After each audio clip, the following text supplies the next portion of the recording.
Pacific Ocean.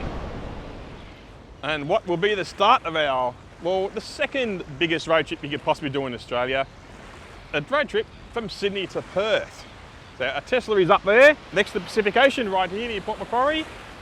And we're going to go via the Southern Ocean and finish at the Indian Ocean before returning. So, if you're going to do a road trip from Sydney to Perth, first you've got to start in Sydney. At the beginning of this massive epic road trip, we're planning around about nearly 9,000 kilometres overall. So we're going to go the northern route, we're going to go from here to Broken Hill, across to South Australia, and we're going to decide which way we get to Perth once we get across the border to Western Australia. Yes, beautiful city of Sydney, on our way to the beautiful city of Perth. So let's go and get this thing packed, and a haircut maybe. And now somehow we've got to get all of this crammed into this. And this also includes our charging gear. Yes, and a full-size spare tyre, which obviously doesn't take up very much room at all. And the very last thing, servicing the car.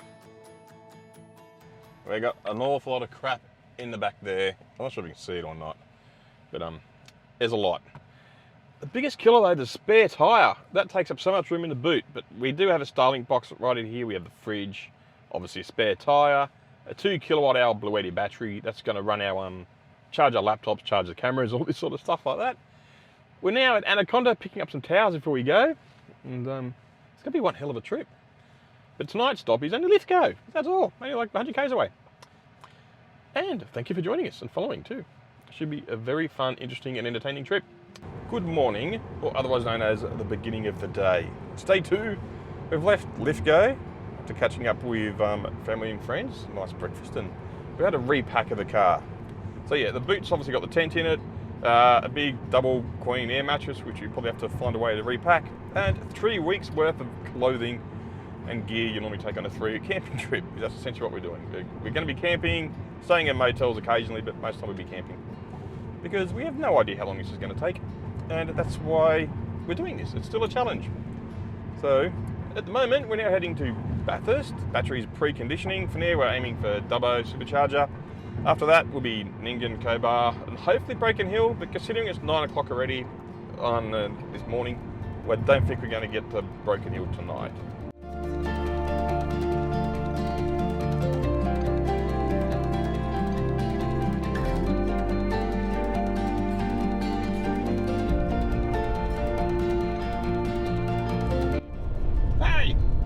No microphones. We're approaching Yethholm.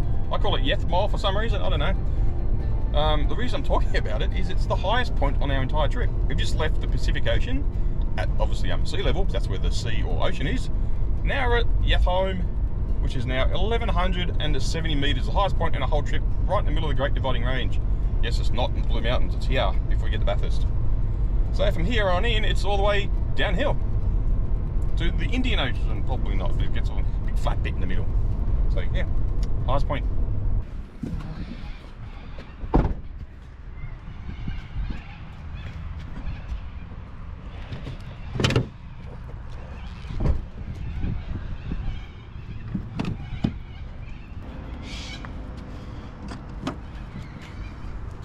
Spider check? Yes, spiders, check. Arrived, Dubbo supercharger. We left Bathurst with 69%, because that's what you charge to. Had a quick shop there for more supplies that we forgot. You only remember after you've left. But yeah, we made it here with exactly 20%, as the car predicted, considering it's heavily loaded, bit of headwind. Now we're charging up to, I think, about 80% to get us to Cobar, which is about 300 kilometres from here for tonight's accommodation. We were aiming for Broken Hill, then White Cliffs, but we just left a bit late, and shopping time and everything else, we're only going to make it into Cobar. Find time for accommodation. We're trying to set up Starlink. We're going to see if that works as we're going. Because then, yeah, so we do have the Starlink RV in this. It's one where you buy the Starlink satellite outright, and then you pay per month for your data. So you can store it for 6 months, years, whatever, if you don't need it. And then you activate it for that month while you're traveling, and you've got Starlink, and then you can turn it off again. So we are doing 90 kilometers an hour, getting 110 megabits on Starlink. How awesome is that?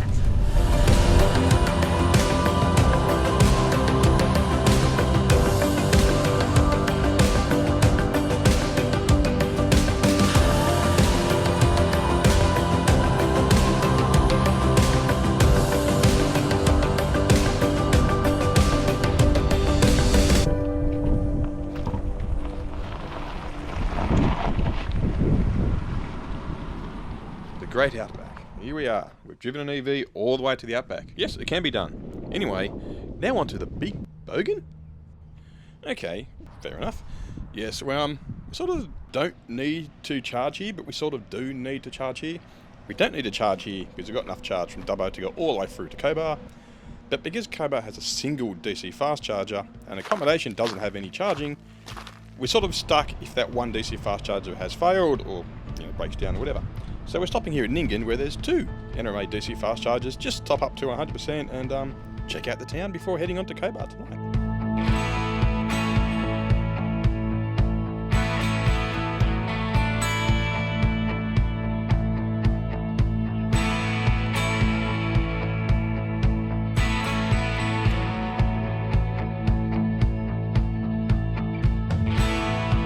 We're at Cobar now. We just finished charging. I'm about to head to our accommodation because it's about 8 PM now, so we're about to head to our hotel. We charged the car to 100% so we can leave in the morning and head off to Broken Hill. Our trip so far, we've done 665 kilometres since Sydney. We've used 120 kilowatt hours of total energy at an average consumption of 192 watt hours per kilometre. So we've also got Starlink running in the back now too, even though it's just literally strapped into the back seat there, and providing between 50 and 100 megabits of internet connection pretty much the entire way between Dubbo and Cobar, across lots of nothingness. So that's it. Tomorrow morning, wake up for Broken Hill. And we'll see you in the morning.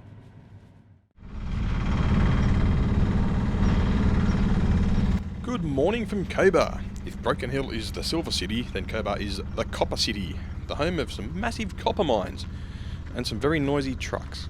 And Cobar being an old copper mining town, it means the town is full of, unfortunately, memorials for miners who've lost their lives, but also lots of old heritage-style buildings and also lots of tourist attractions with old mining equipment everywhere. So between here and Broken Hill is the town of Wilcannia. With 2 NRMA DC fast chargers, it is 470 kilometres to Broken Hill from here, which even though we have a long-range performance Model 3, real world, we're probably looking at 400 kilometres if you stay below the speed limit. So we'll have to stop at Wilcannia. But between here and Wilcannia is the Darling River. Darling River is in flood, so we'll have to cross that bridge when we get to it.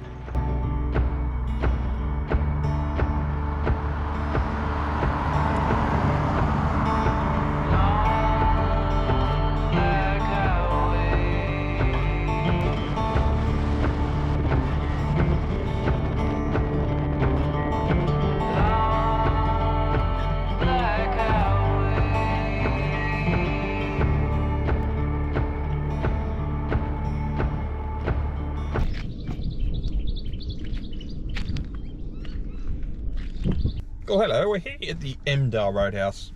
Stopped for a toilet break.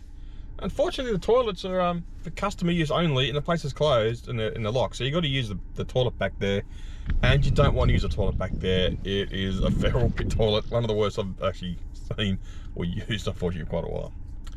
But yeah, 101 kilometres to go to Wilcannia. We've gone 125 to get to Emdale Roadhouse out here.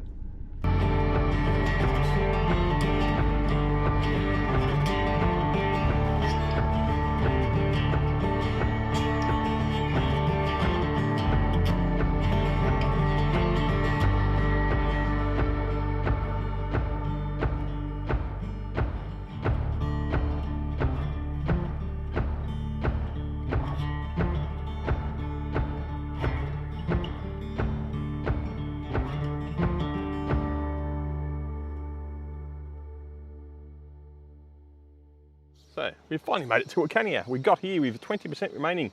Car estimated 22%. A bit of a headwind too doesn't help. So we got here with 20% remaining. But the chargers here, there's 2 of them. NRMA chargers, 50 kilowatts. One of them is broken. So that's a bummer. Because the leg between Cobar and Broken Hill is probably the longest leg you're going to do on this trip so far, apart from the Nullarbor itself, obviously.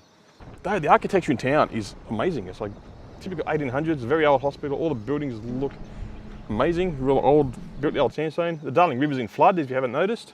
Just last time I was out here, the river was almost totally bone dry, but and it wasn't in an EV either. So it's good to see the river flowing and fast and flooding.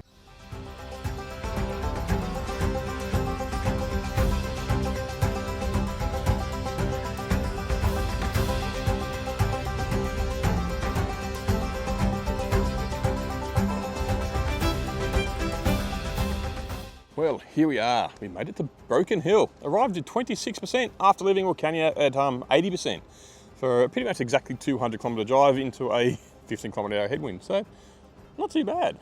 As of time here, it's about 3 o'clock in the afternoon. So we're not sure how we're going to go from here yet, whether we're going to stay here or continue to push on.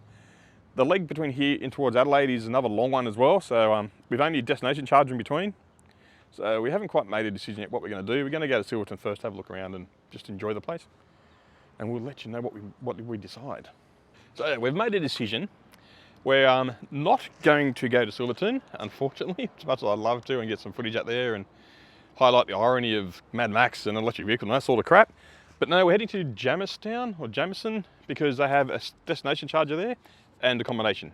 So we're charging here to 100% because it is a 300, nearly 400 kilometre trip, and that's pretty much at the limit of a long range performance Model 3 on the open road. So we're going to charge you to 100% and we're going to head off, and it's for about a 4-hour drive to Jamestown. We should arrive about 9 o'clock tonight at the hotel. And then we'll plug in overnight on the 3-phase destination charger, ready to continue on tomorrow morning. And I can't believe it's actually starting to rain. Broken Hill and it's raining. Come on. We're bound for South Australia. As I walked out one morning fair, heave away, haul away. Was there I met Miss Nancy Blair. We're bound for South Australia. There's just one thing that's on my mind. Heave away, haul away. That's leaving Nancy Blair behind. We're bound for South Australia. And as we wallop around Cape Horn, heave away, haul away. Wish to God you've never been born. We're bound for South Australia. Haul away, you're rolling king. Heave away, haul away, you'll hear me sing. We're bound for South Australia.